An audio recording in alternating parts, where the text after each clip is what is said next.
Hello. I'm not sure whether at noon you say good morning or good afternoon, so I'll just say hello. I'm Michelle Marinkovich, the Associate Vice Provost for Undergraduate Education and the Director of the Center for Teaching and Learning. And I want to welcome you to today's presentation in our award-winning Teachers on Teaching series. We are so pleased that English professor Jennifer Summit, one of the brightest stars in the Stanford firmament, will talk to us today on teaching for learning. Jennifer represents the new breed of scholars at Stanford who are not only outstanding in their field, but are asking big and critical questions about the content, the methods, and the direction of education today. She is asking these questions here on campus as a member of the Study of Undergraduate Education at Stanford Committee, which has actually just issued its report, and nationally in pieces that she has written about the humanities, and as part of a grant funded by the Teagle Foundation that is looking at the important question today of what is a reader.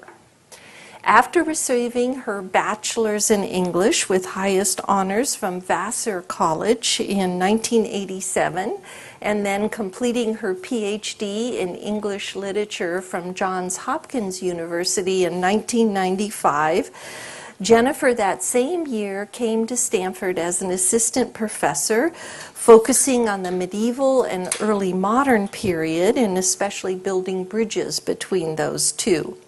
6 years later, which is the fast track in humanities, she was tenured and an associate professor, and soon after that, in 2008, was promoted to full professor. Nor had she been on campus long when the awards and fellowships recognizing her research and teaching accomplishments began.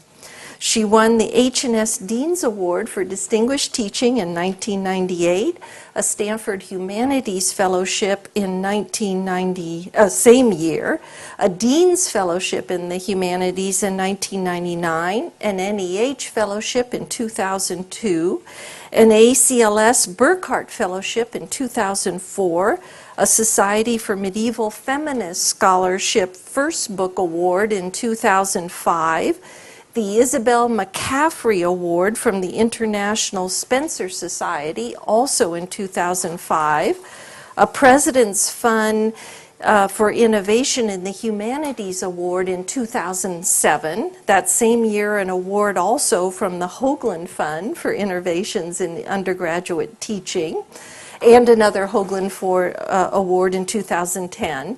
The Eleanor Loring Rich University Fellowship in 2008, and then there was 2009 when she won a Teagle Foundation Award, the Roland H. Bainton Book Prize, and the John Ben Snow Book Prize, all in that 1 year.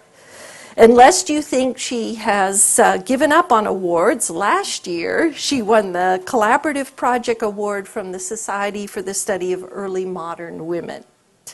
At the same time as doing the brilliant work that has brought this recognition, Jennifer has been unusually generous in her service to the university and her discipline. And here I'll only mention a couple of things in the interest of time. She chaired her department from 2008 to 2011, and is, I think, the only person I've heard who actually said chairing the department was fun. So, and as I mentioned, she has served on the SUSE main committee and also chaired its subcommittee on writing and oral communication. As you will soon see, Jennifer is unusually thoughtful intellectually, asking the big questions and providing gentle but steady guidance in the search for the most robust approaches. But she is also unusually thoughtful in her work with colleagues and students. To be in her orbit, to go back, I hope, consistently to our firmament metaphor, is to be challenged to reach the highest standards, but with warm and effective support.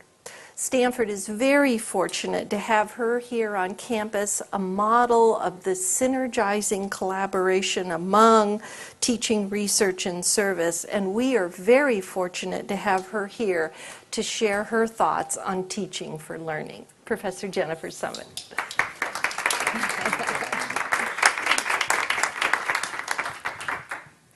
Thank you, Michelle. That was an extraordinary introduction, and I want to say, sort of by way of returning the compliment, that Michelle and I first met in my first year at Stanford 16 years ago when I was hired in the English department, and the department chair told me then the best piece of advice that I could have gotten, which was, he said, go to Center for Teaching and Learning, because you never stop learning how to be a good teacher. And in fact, that very year, I remember introducing myself to Michelle to go through my first set of teaching evaluations, which were mystifying to me. So she helped sort of decode and demystify them. So I am aware of how much I owe to Center for Teaching and Learning, how much we all do. Well, to bring us down to earth after, to follow Michelle's wonderful introduction, I was telling a friend of mine this morning at Escondido School about the talk that I was giving, and today I said it was called Teaching for Learning, and I described it, and she said, sounds like this talk should have a subtitle, and the subtitle should be, Don't Do What I Did. So to, I guess, drive the point home that we never stop learning and growing as teachers. This is I'm going to be telling you about a teaching experience that I've had that I continue to learn from and hope to deliver the message that we can always improve our teaching. So I called this talk Teaching for Learning because I wanted to focus on the difference that it makes if we start out our classes by focusing on what we want our students to learn, as opposed to what we want to teach. Now, if you ask most of us what we want our students to learn, we'll say we want them to learn the material. And I think the conventional syllabus is organized around the material. In my case, in the humanities, I'll organize my syllabus chronologically or around themes or around literary movements, but the logic of the course really follows my sense of the intellectual coherence of the discipline. But even if it were possible to cover a discipline or a subfield in 10 weeks, that isn't the most important thing that we're teaching. And I think most of us know that. And if you press us a little bit more about what we're teaching, we'll probably say that we're teaching not so much material as habits of mind. That what we want our students to learn from us is ways of thinking. So in my case, I'm a literary historian. I want my students to come away from my classes not just knowing something about literary history, although I hope that they do, but even more importantly, gaining the skill of thinking in a literary historical way. That is, thinking about texts in ways that connect them to a bigger picture and make them coherent across a sort of broad range of time. So it makes a difference to the way that we organize our material if we think about what our goals are. In my experience, is relatively easy to teach material. It's harder to teach habits of mind. It's even harder to teach students to learn. And that's what I'm going to be focusing on today. Now, in what follows, I'm going to illustrate my own efforts and learning process as a teacher with examples from a course that I'm currently teaching. First, I'm going to tell you about some difficulties that I encountered the first time I rolled this course out. Then I'm going to run through how I came to understand and learn from these difficulties. And then I'm going to tell you about how I made changes to the class and I think resolved some of the difficulties, learned some new ones, but in the meantime learned a lot about teaching for learning. So I'm a literary historian. This is a talk that has a story arc. I promise you it has a happy ending, but it also has some conflicts along the way, which is what makes things interesting. So the course I'm going to be telling you about is part of a new core sequence that the English department has developed as part of its new undergraduate curriculum. The course is a 3-quarter team-taught course. There are 8 of us teaching total, and in what follows I'm going to be telling you just about the part that I am responsible for, but it should go without saying that developing and learning from this course was very much a group effort. And as we say in our acknowledgments, everything good that came out of this experience I share with my colleagues in the English department, and I take responsibility for everything else. So this course is called Literary History 1, 2, 3. I teach in 1. We say that it isn't a survey, but it does have some survey-like qualities. So it's organized chronologically. It covers a vast amount of material. It brings together students of all levels, entering freshmen, seniors, students with a lot of experience with literature, students who have no experience at all. It also brings students together, let's say, involuntarily, because it's a requirement. And those of you who are tittering know that the unique dynamic that introduces into a classroom, teaching a required course. So the first time we taught this course, we designed the syllabus together. We identified a set of themes that we would trace throughout the year. We selected materials that were relevant to those themes. And then we organized our lectures in ways that would relate to the themes and then stress connections across the text from one to the other. Let me say, this was a beautiful syllabus. And I'm just geeky enough about this sort of thing to believe that a syllabus can be a work of art. It was a work of art. I was responsible for the medieval and early Renaissance periods. Typically, these are the periods that students have difficulty with because the language is hard. They won't have encountered the materials before, and students who are used to reading modern literature will sort of feel like they're coming up against a brick wall. So I chose the text very carefully to fit into the overall course themes, the overall story that we were telling, that is about the development of English literature, religion and community, English as a nation, the development of sort of global perspectives. It was all there. So since this was our first year teaching the class, we did a lot of assessment.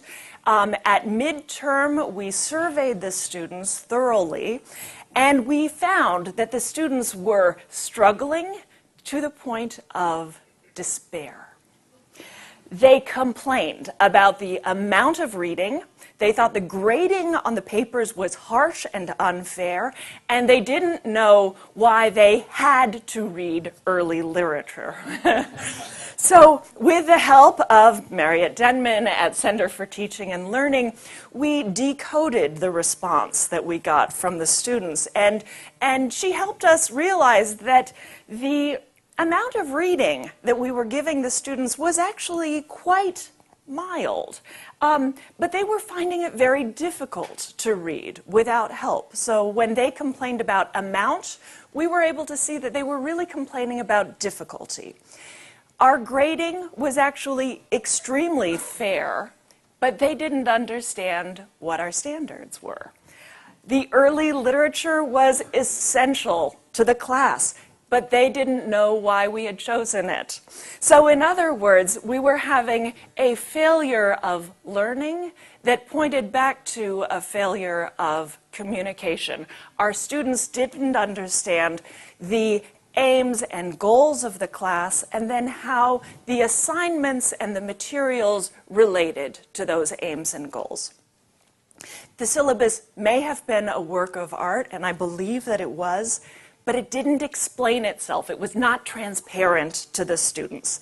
So we needed to do more work to make it clear to the students what they were supposed to be doing in this class. Ultimately, we didn't want them just to learn the material. We were able to confirm with ourselves. We wanted them to learn how to learn. We wanted to show them that by encountering this material, they would also gain not only knowledge, but essential skills. We wanted them to trust us to take them where we wanted them to go. Well, we identified these problems with Marriott's help. We performed radical surgery on the syllabus. I'm happy to say that we were able to salvage the course. We performed even more radical surgery the next time we taught it the next year. And indeed, the story has a happy ending. We had, I think, a great course this year. Before I tell you what we did and how we saved this class, I want to take you through some of the self-analysis that we did, some of the reading and learning that we undertook in order to help us understand what we needed to do to this class to save it. So what we did helped us transform this class from a teaching class to a learning class, from a class that was about the sort of beautiful array of the materials that was really about what we wanted our students to get from it. Well, it turns out that there is actually a lot of research out there on student learning. And so we were able to turn to this and learn from it extremely useful and tangible things. As I was preparing this talk, I came across a great article in the Chronicle of Higher Education. I've given you a reference on your handout. This was January 17th of this year. An article by James M. Lang called Metacognition and Student Learning. This was in the section, if you are followers of and fans, that's called Do Your Job Better. This is a great article in it. So he defines metacognition as the ability to assess our own skills, knowledge, or learning. And he opens with an example not from the university classroom, but from American Idol, which he calls America's favorite spectacle of poor metacognition. He says, what makes it so cringeworthy, especially the first couple of episodes, is a student's inability to judge their own skill and ability. So he says, similarly, students have a mistaken sense of confidence sometimes in the depth of their own learning, which is why they complain to us about their grades, and they're shocked when they've studied so hard, but they still fail the exam. What's happened is that they've mistaken hard work or natural ability, which they may have and they may have done, with learning, which they haven't done. So our job is to teach them what learning is in our disciplines, to give them the tools with which to measure their own learning, and ultimately to show them how to gauge their own needs and their own progress. There's a new book that really sets this out in ways that I found very useful. This is How Learning Works by Susan Ambrose and a team of her colleagues. And it has, I'm going to be taking you through some tangible suggestions that I got from this book, from one chapter in particular that's about how to create engaged students. And I've given you a summary on your handout, but I'll also be going through it on the PowerPoint. Well, the bad news that we learn from Susan Ambrose is that research on student learning confirms that students tend to overestimate their abilities. Unfortunately, this is more true of weaker students, the ones we really have to work hardest to reach.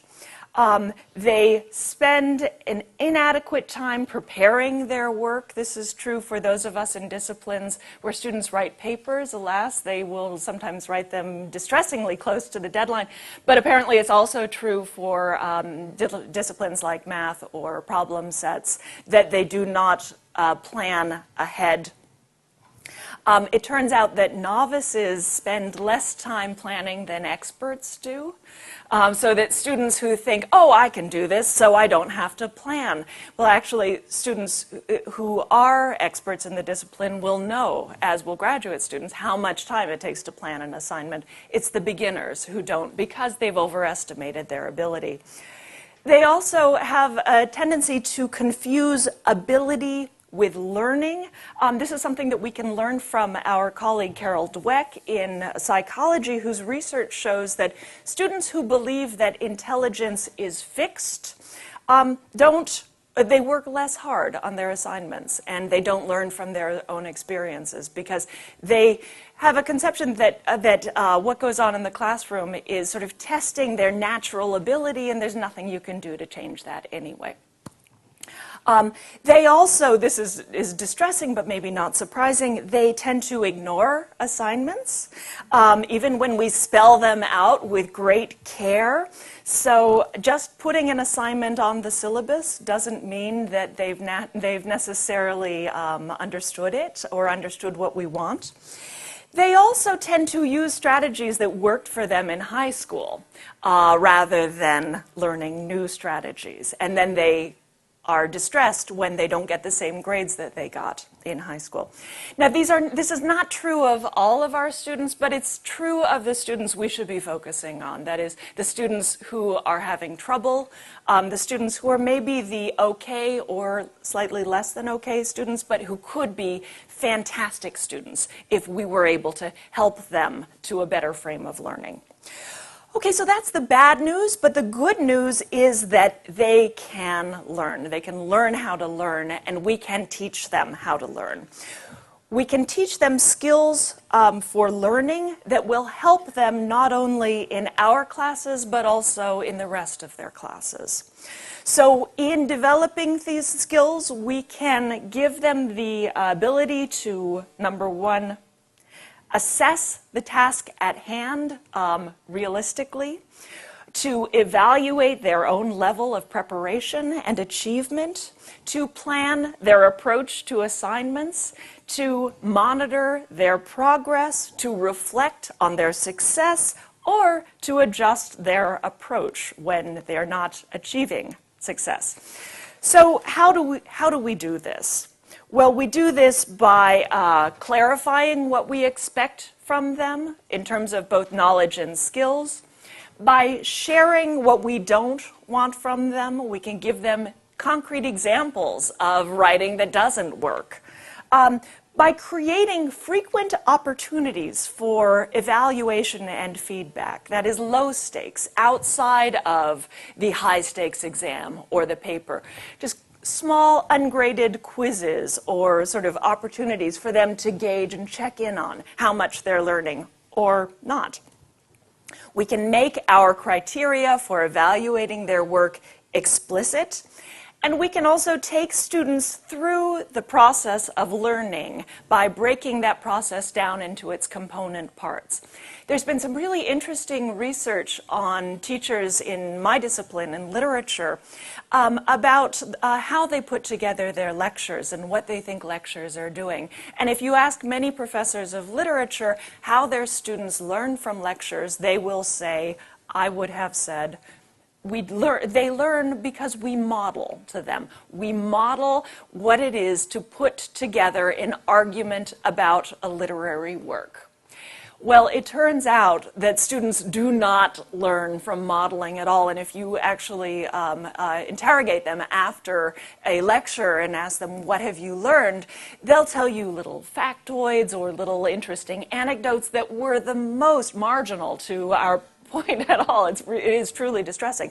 But they do not learn from modeling just because we have set out an elegant argument for them. So we need to break that argument down and show them step by step what we're doing so that they can develop, so we can demonstrate for them the same level of self-consciousness that we want them to develop in our classes.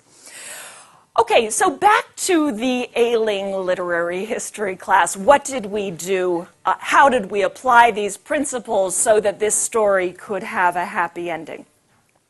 Well, we started by setting out our goal, first of all, by asking ourselves what were our major goals for the class, and then setting them out on the syllabus. So these, and I've given you them here on the slide and also on your handout. These expectations included what they should learn in terms of knowledge and understanding. Now, knowledge and understanding are the traditional goals of an academic course, but we also wanted to emphasize synthesis as well, that we didn't want them just to understand concepts, but we wanted them to understand how concepts would come together. So you'll notice that when we ask them, we tell them that they should gain knowledge and understanding, but it's also of how texts fit together into a broader literary history. We also wanted them to achieve awareness and appreciation. For us, these are the foundations of the English major. And in fact, these goals came out of a set of discussions that the English department had about what the English major should accomplish for its students. So we wanted them to have awareness of literary movements, terms, forms, but also we wanted, again, synthesis. We wanted them to gain an understanding of how these fit together into a bigger picture. And then finally, our goals included tangible, concrete skills in reading and writing. And these came out of the challenges that we observed the first time we were teaching this class. This time, we put them on the syllabus. We made our goals in reading and writing explicit. We walked them through these goals on the first day of class, but then we continuously returned to them as we went through the class so that we would reinforce them. So next, we revised the syllabus to match these goals. Since the medieval material was particularly difficult for them, and I was responsible for the medieval section, I jettisoned about half of the texts that I had taught them the first time around and substituted new texts that would engage them and hook them. This is a strategy that I learned in part from research that Curtis Wong at Microsoft Labs has developed. He does work on online learning architecture, which is very interesting. And he's developed a model for learning that he calls ECR, which stands for Engagement, Context, Reference. And he says that for him, the basic architecture of learning is first to hook your learners, second, to show them a big picture, and then third, to offer a new application that allows them to synthesize their learning.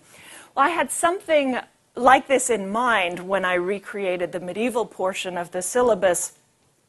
So the first time I taught the class, I started with Chaucer's Man of Law's Tale. Does anyone know this text? Yeah, so there might be a reason that you don't. It's a wonderful text. It's a wonderful text, and it's loved by graduate students because it's interesting, it's meaty, it's full of interesting issues. It related to all of the course themes that we had in mind, a sort of global English, travel, sort of religion, identity. It's a challenging text, and it's a text that usually I had wonderful experience teaching it with graduate students. In retrospect, You know, I will not say that a text by Chaucer, whom I love, is boring, but I will say that it's maybe less engaging than some of the other ones were. So this time around, I substituted the general prologue and the Knight's Tale. How many of you have read those? Yes. And there's probably a reason for that as well, because your teachers anticipated your needs better than this one did. So this had the benefit of first hooking them because these were crowd pleasers, but then also foregrounding the goal of teaching them close reading from the beginning. So the general prologue is an excellent text for teaching students to read slowly. And we stretched out the opening part of the syllabus so that we could work through the general prologue practically word by word, as if through a microscope. I gave them a low-stakes, ungraded reading and writing exercise that allowed them to focus on close reading some of the opening of the Canterbury Tales. And they came away remarking to us that they were used to reading their assignments, even in literature classes, by skimming them, and that this exercise had taught them to slow down, which was something that we hoped that they would get from the whole class. But by foregrounding this and telling them this is what we were teaching them from the beginning, it sort of formed the foundation for the rest of the class. We also redesigned the course assignments, so we included these ungraded, low-stakes assignments. We included the first assignment is what we called Autobiography of a Reader. We wanted them to reflect on their own history as a reader, what brought them to become the reader they were, because we wanted to set the terms for the class and to get them to reflect on themselves as readers, not just as reading as a transparent process, but actually reading as something that you build through a lifetime of experience. We worked very closely with the Hume Writing Center before and after we gave our analytic writing assignments. They set up individual workshops with the class. They helped with revisions, and they did one-on-one tutoring with the students, which is something, a real forte of the Hume Writing Center. We also gave our students writing assignments after every lecture.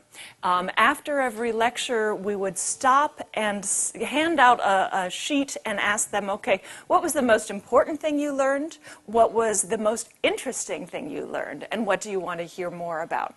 This was a very useful way for us to just keep an eye on, number one, what they were learning. If what was most important turned out to be some sort of throwaway anecdote, we were maybe in trouble. But likewise, if what was most interesting was not also what was most important, then we maybe also should be thinking about our presentation. So this was a very useful way, to stimulate the students' metacognition, but then also to give us feedback about how our lectures were working on the students. We also drew up a grading rubric, and this was keyed to the specific learning goals on the syllabus. And I'm sorry for all of the text on here. I've also given you an extract on your handout, which only takes you down to the C range, but as you can see, it goes lower. We didn't have to apply those lower ones too much, I'm happy to say. But in doing this, we were able to show them how our learning goals were worked out in the form of our specific expectations for them. So our learning goals, you notice, will reflect our interest in knowledge, that is, awareness and comprehension, as well as skills, what a successful paper looks like. We also shared with them examples of successful papers with the names removed so that they could see that, number one, that success is within their grasp, but also that there's a wide range of papers that can achieve success in this kind of assignment.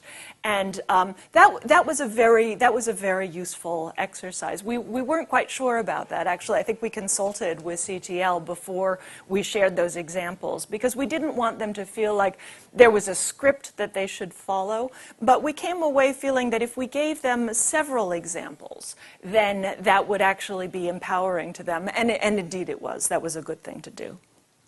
Well, as a result, we had much happier students. The student evaluations rose dramatically, I'm happy to say, but also when we again continued the same in-depth assessment of our students as we started the first time, we learned that they were also feeling much more confident in their abilities and in what they were taking away from the class. So this was very good. We had happier faculty and TAs. We felt that we were all on the same page. With a team-taught course, this is particularly challenging because it can feel like you're all going off in a million different directions. But here we shared a set of reference points that we could refer back to, and that was comforting as well as really satisfying. And then when students came to us with questions, we could all point them to the same page. Now, we're still not done with the class. In the process of teaching it the second time, we learned a lot. It's improved a lot.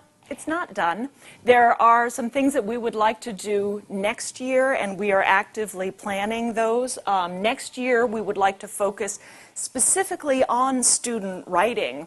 We, despite all of our hard work, I'll say that our hard work with the Hume Writing Center brought them up to a certain level. They were definitely much improved over the year before.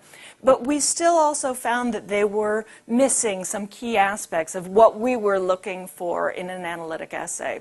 So in preparation for next year, rather than just assigning an analytic essay, we would like to break down the analytic essay into its component parts, see if we could come up with exercises that can help them build confidence in each of those parts. So this is how you write a thesis. This is how you ask a productive question of a literary text.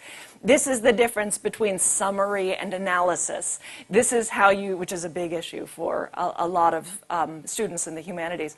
This is how you find evidence for a specific thesis. So I think this is something that we would like to work with our colleagues in Hume Writing Center and PWR as we're planning for next year to think about how can our writing assignments more effectively address our students' writing needs.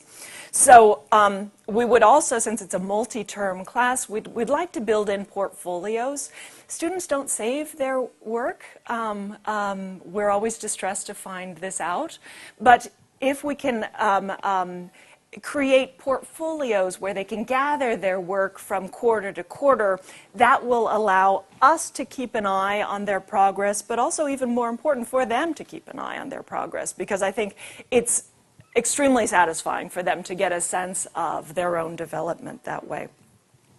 So all of this is to say that this is a work in progress and illustrates my opening point that we are always developing as teachers, but I also hope that one of the takeaway points is that you can make big improvements with actually quite small differences,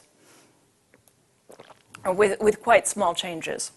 So let me close by just running through a couple of major takeaways that I learned from this experience and that I hope could be useful to you. Teaching for learning is something that you can introduce to any course at any level. I found it to be a much more satisfying class and also a more intellectually meaty class when we were able to foreground the learning process as a major focus of the course. The payoff for the students was that they had greater clarity about the course goals. I hope that it will also help them become better learners in their other classes. It also, to me, felt like a more respectful way to teach, rather than the banking model that we've all heard about, where the students are expected to sit back and sort of absorb the information that we're giving them. Instead, this is telling them how we're enlisting them as collaborators in the process of learning. So it made us feel less like entertainers and more like guides in an important and challenging process. The payoff for us was that by asking ourselves what were the major goals of this class, what did we want our students to learn from this class, we were grappling with the big questions of our discipline, because we were asking ourselves what English was about, not just as a collection of content, but as a specific form of knowledge production. And that, after all, is what disciplines are. The question of what does it mean to read, or what is a good reader, has been at the center of literary theory for the entire 20th century, from the new criticism to deconstruction. These are questions that we were working out on the ground with our students, but they're also questions that the discipline historically has grappled with itself. I think also by focusing on what our students should be learning and making that our focus, we were also addressing a problem that faces a lot of humanities classes, and maybe we'll recognize this. Especially on a campus like Stanford, students can sometimes have the misconception that the humanities have no standards. They think that we just make things up because they sound interesting, and that we grade, but grading is purely subjective, right? How many of us have heard that? And it's distressing because we know that we have standards, we know that we have a methodology, but we don't always communicate those to students. And so they come away not understanding what the core of the discipline is. So by clarifying what we're teaching and what they should be learning, we're also showing them the places where the discipline really does have a strong and powerful core. So, if you want to introduce teaching for learning, I suggest that you start by drawing up learning goals. Include different levels of learning, knowledge, yes, but also awareness and skills. And then see if your assignments line up with those goals, both the materials that you include on the syllabus, but also the formal assignments, the papers, the exams, the exercises. Are they really coherently leading the students to the goals that you've identified? If they aren't, can you find more creative ways to meet those goals? And here, I think our colleagues in the Hume Writing Center, or Center for Teaching and Learning, are incredible allies, and we should be making use of them. As I said, every course is a work in progress. In my case, it meant revising and revising again, but it also meant that making the students partners in the class also made me a learner and helped me reconnect with the discipline in ways that were extremely transformative. And I hope you have a good experience with this too. Now, I wanted to end to give us time for questions, and I see that we have 16 minutes for that, and I'm glad because I know that there are some master teachers in this room. So with that, let me maybe open up the table and invite you to ask any questions or offer any experiences of your own on the topic. Thank you.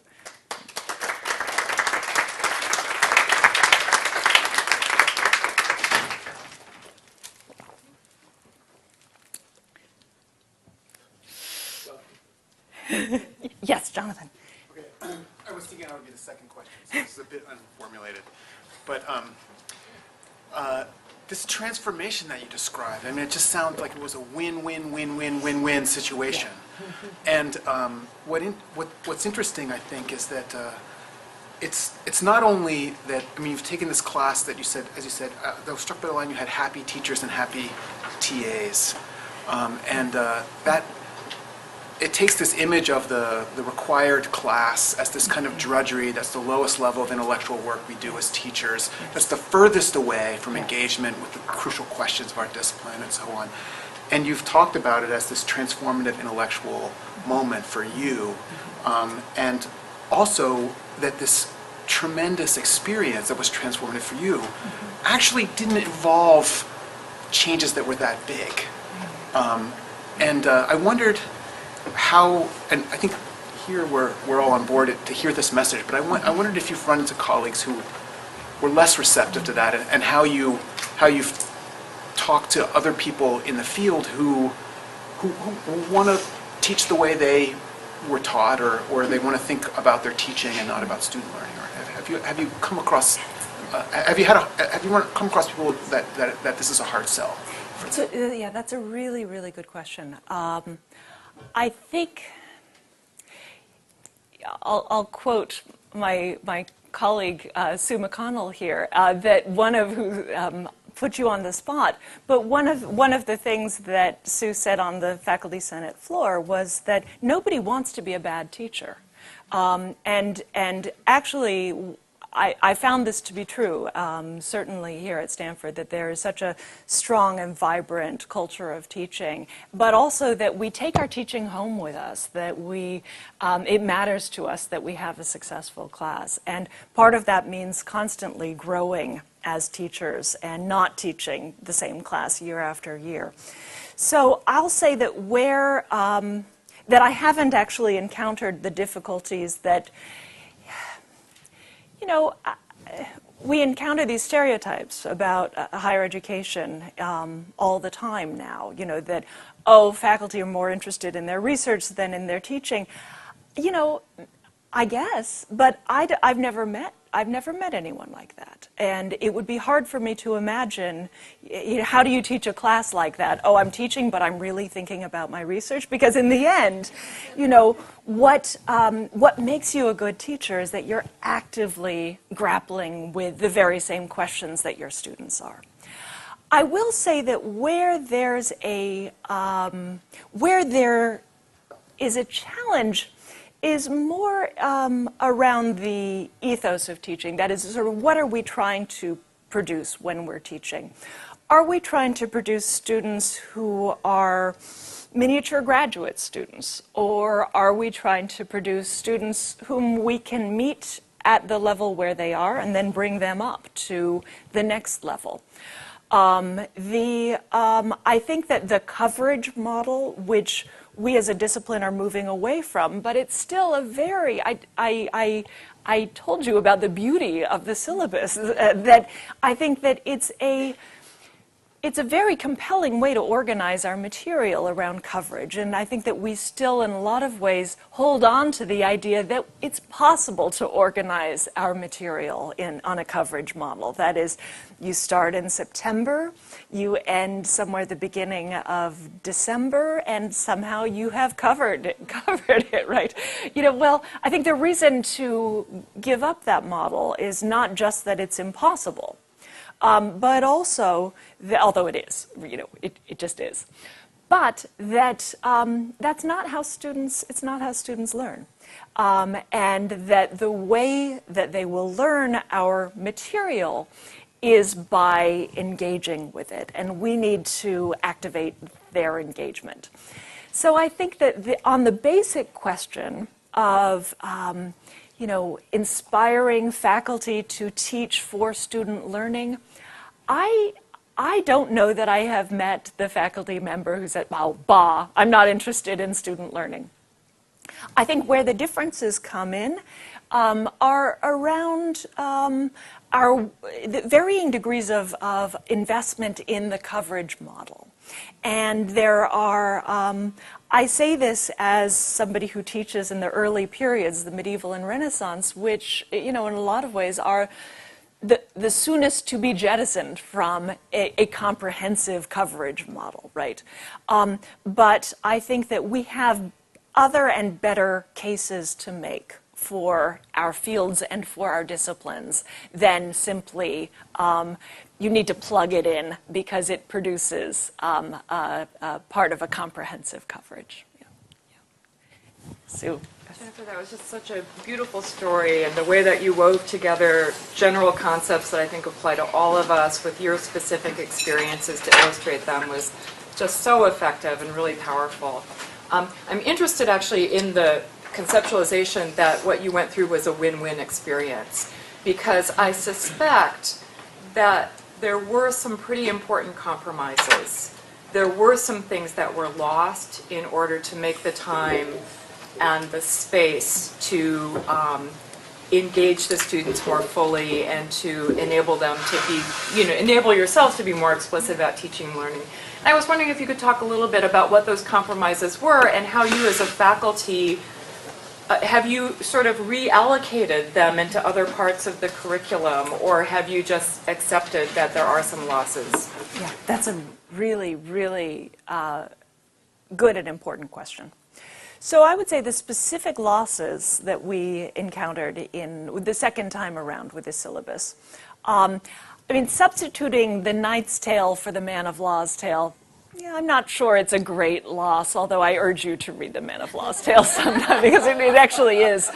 It's an interesting tale, if not an entirely lovable one. So there were sort of, I would count that as a local loss. Doing the Knight's Tale rather than the Man of Law's Tale meant that there were some themes that we couldn't talk about, like, pilgrimage. But it opened up other themes that actually were more engaging to the students, like love, which turned out to be a real win for us. Lots of literature is about love. So that was great. But yes, we did have to cut out some of the authors who were on our syllabus. Some of those cuts were very painful to me because they were Marjorie Kemp, a great medieval mystic, quasi-mad woman whom I'm dedicated to personally, had to go. She just had to go in order to open up the space for the intensive close reading that we realized we had to get them to do at the very beginning. I'm very sorry about that. But I'm also hoping that students having taken this class will then take my course on medieval women mystics, for example, and will encounter Marjorie in her full glory. So I think that we restructured the curriculum. This is part of the backstory of this talk. We restructured the entire curriculum so that the historical rather than having the historical requirements distributed across the electives, we concentrated them in the core, and so we opened up the electives so that they were truly elective. I think that our next challenge is to recreate those electives so that they can pull the students from the core into sort of more advanced levels of learning with those smaller seminars. And this is actually the ideal place to encounter Marjorie Kemp, not in a lecture class. So I will admit that there were some pangs, but they weren't long-lasting.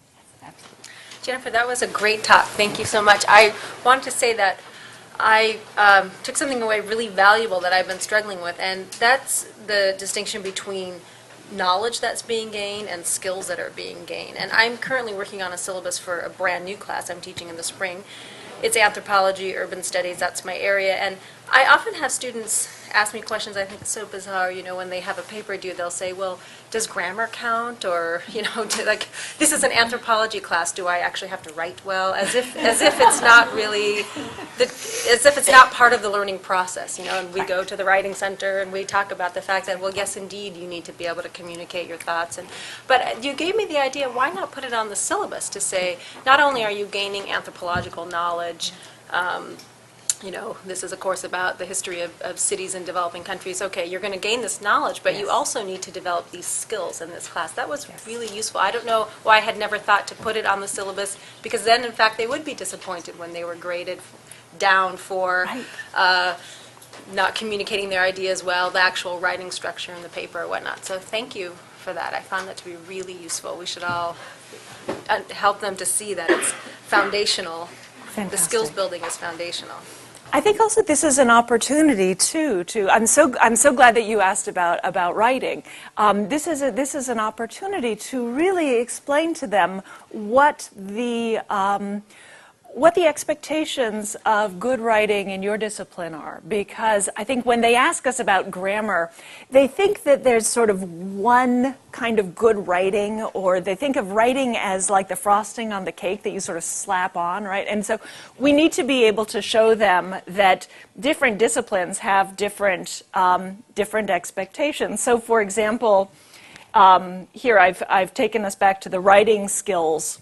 And we do explain to them that we want them to learn to write as practitioners in the discipline of literary studies, which involves developing a cogent argument, supporting it with carefully chosen evidence, and then demonstrating the argument's importance within a broader range of disciplinary knowledge.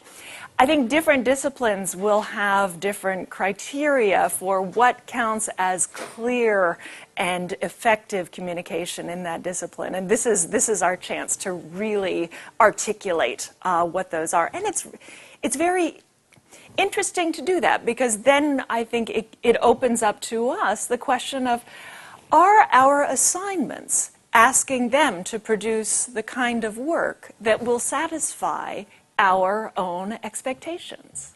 And that's a very interesting question. So I think that it's the beginning of a really interesting journey for your students, and also maybe for you too. Yeah, good. Wow. Let's see. Robin. It leads also to the idea that if your ideas are picked up and generalized, that when we look at syllabi in 5 years, the syllabus itself, broadly defined, the way we communicate with students, may look different, just as your syllabus underwent a transition. What kinds of generalizable things would you like to see us doing in our syllabi, in our conversations with students? What kind? Can I ask you to rephrase that? Because what sort of generalizable things? The learning goals, articulating the learning goals. Yes. Stopping and thinking about what does it mean to write. These are things that many of our syllabi don't do, and they may not exist in conversations with students. Yes. So are there other things, I mean, are there things that you could imagine communicating with your students, the next generation of this syllabus? That's great. Yeah.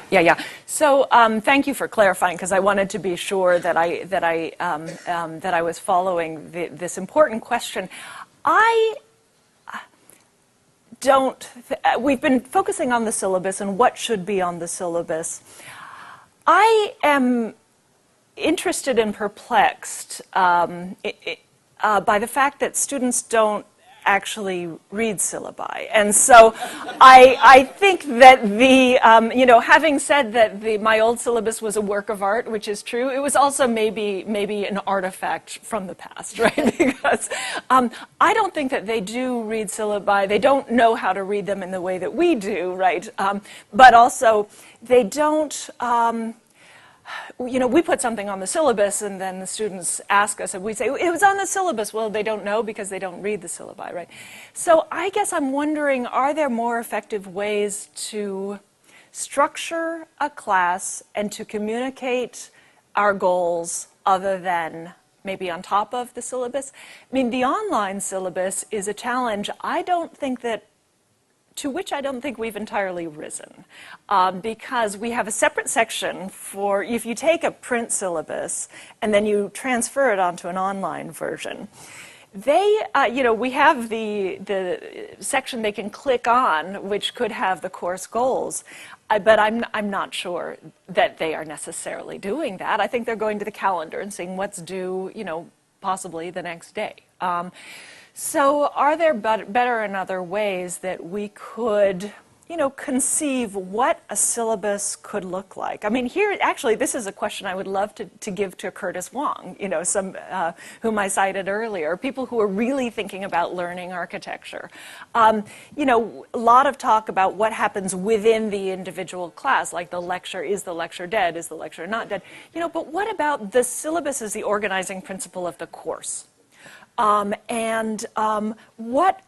other and better ways could we envision that could, share the vision that we hope our syllabus will capture, maybe in an iterable way, because so in a way that can be continuously reinforced, but then also continuously checked. I would like to see us giving our students evaluations that are a little bit less about our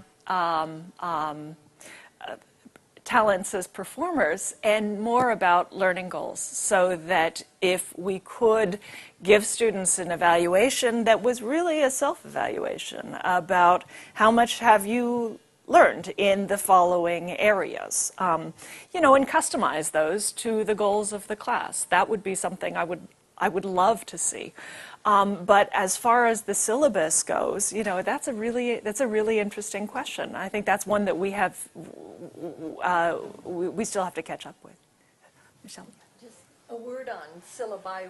One of the more interesting things I saw was a class where a professor made the first homework assignment that students actually had to read the syllabus and answer some questions about their role in the course in light of some of the assignments in the syllabus. I love And it was, but if I can also say something, Sue, about coverage. One thing that's often forgotten in the whole issue of coverage is the attrition of knowledge. In other words, the attrition of what was covered in students' minds very, very rapidly. The amount of knowledge that is lost within just a couple of months of the end of a class is very, very high. And so I think one good discipline for a teacher is just to ask to themselves, since I know students will forget most of this within a few months, what do I really care about that they'll remember? What skills or knowledge, and how can I make sure that that core survives? Because I still remember vividly years ago when, for various reasons, a final could not be given on time in a class at Stanford. So the students were asked if they would take the final a month later. And the reaction of the students was, that's totally unfair. We'll have forgotten everything. And this was a philosophy course. So what do students think they're learning if they think a month later they will have forgotten it all? And that, I think, is also a good question for us to ask ourselves. I think this term, attrition of knowledge, is so poignant. Facetiously, what if you had one of your last essay questions in the final develop a syllabus for the course? Summarize not the assignments, but the scope, the threads, the knowledge transformation. Beautiful. And maybe the learning levels. Beautiful. Another way of metacognition. Beautiful. I think we probably will have to. Thank you for asking the final question, Bob.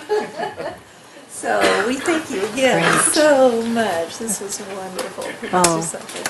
Thank you.